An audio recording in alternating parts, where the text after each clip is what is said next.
High রোডত আমি যাবাইছোঁ মেলা বাজার ডিব্ৰুগড় বড় বাজার যাবাইছোঁ হাই রোড হয়।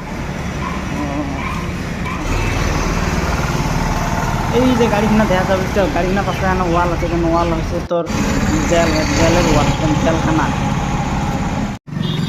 তো আজকে বাজার টাজার একদম সামসুম হয়ে গেছে, তো সব সামসুম মানে খালি মানে আজকে বন্ধর দিন, তাই মানে বাজার টাজার মানে সব বন্ধ হয়ে গেছে, দোকান টোকান সব বন্ধ হয়েছে। তো শ্রমিক দিবস, শ্রমিক মানে কাম করা মানুষের জন্য আজকে বন্ধ। রাস্তাঘাট এমন অবস্থা হয়েছে মনে হয় লকডাউন দিছে এরকম। তো আমি আসলাম নদীর পার,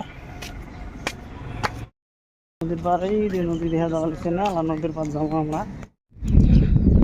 তো আমরা নদীর পার আসলাম। এটা একদম ব্রহ্মপুত্র নদী এটা, তো বহুত বড় নদী এটা, দেহ সবাই ডিব্রুগড় ব্রহ্মপুত্র নদী এটা।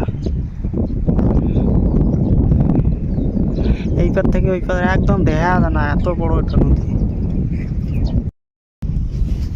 তো গাইস আমি বর্তমান আসং নদীর পরত বসি, নদীর এই যে পরলত বসি, গোটা ব্রহ্মপুত্র নদী হয়।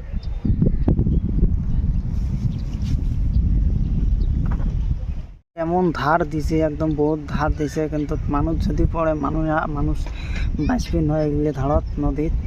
মানে সাগরের মতন, সাগরের যেমন সাগর এরকম সাগরের মতন নদীটা, বহুত ডাঙর নদী হয়। এই জায়গাখানাত যে আছে, এই জায়গাখানাত যত মানুষ মূর্তি টুর্তি আছে এখানে তো একদম মূর্তিগুলো ভাষায়, পানির ভাষায় নদীর পাড়ত এটা ঘাট, এটা নদীর ঘাট হয়। তো মূর্তিগুলো না যে একটা মূর্তি দেখা যাবে এদিক না, যে মূর্তির মূর্তি হয় এই জায়গাখানা একদম ঘাট এখান, এটা মেয়েদের মূর্তিগুলো ভাসে দেয়। দুর্গা পুজোর মধ্যে এদিকে যত মূর্তি এসে সবগুলো দুর্গা পুজোর মূর্তি এদিকে সবগুলো মূর্তি এদিকে ডুবে, এই ঘাটখানার ডুবে এদিকে নদী। দুর্গা পুজোর মূর্তি যতগুলো আছে একদম বাই নাই, একটা বাইও নাই, সবগুলো মূর্তি এদিকে ভাষায়।